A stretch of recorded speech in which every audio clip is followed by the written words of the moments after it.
ప్రభువైన యేసుక్రీస్తు నామములో అందరికీ శుభాభివందనాలు.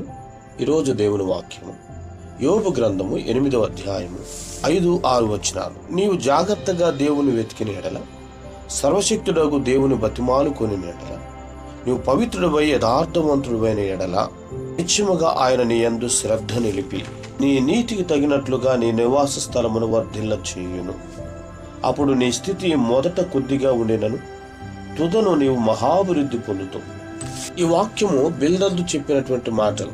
ఇక్కడ 3 ఆత్మీయమైనటువంటి సూత్రాలను మనం గమనిస్తాం.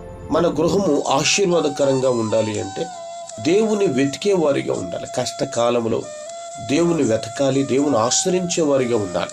మన సమస్యలను గురించి, కష్టాల గురించి, వేదన గురించి మనము దేవుని ముందు ప్రార్థించే వారిగా ఉండాలి. నీతి యథార్థత కలిగి మనము జీవించినప్పుడు దేవుని యొక్క అనుగ్రహానికి మార్గం తెరుస్తుంది. దేవుని యొక్క అనుగ్రహాన్ని పొందుకునే అవకాశం ఉంటుంది. ఈ వాక్యంలో దేవుని ఆశ్రయించిన వారికి పునరుద్ధరణ వాగ్దానం అనేది మనకి కనిపిస్తూ ఉంది. ఒక మొక్క ఎండలో వాడిపోతుంది, కానీ దానికి ఉదయాన్నే నీళ్లు పోసి మంచి నేలలో నాటి దాని చుట్టూ కంచె వేసినప్పుడు మరలా అది పచ్చగా మారిపోతుంది, పచ్చగా వికసిస్తుంది. అలాగే మన జీవితం కష్టాలతో వాడిపోయినా, శ్రమలతో కుంగిపోయినా దేవుని వెతికి ప్రార్థించినప్పుడు ఆయన మన జీవితాన్ని తిరిగి అభివృద్ధి పరిచేవాడిగా ఉంటాడు.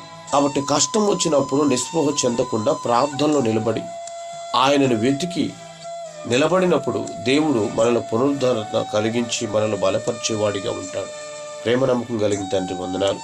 మా జీవితంలో శ్రమలు, శోధనలు, బాధలు ఎదురైనప్పుడు మిమ్మల్ని అనుసరించి, మిమ్మల్ని ఆశ్రయించి, ప్రార్థించి, నీతి యథార్థత కలిగి మీ కొరకు బ్రతికినప్పుడు మా గృహం ఆశీర్వదింపబడుతుంది.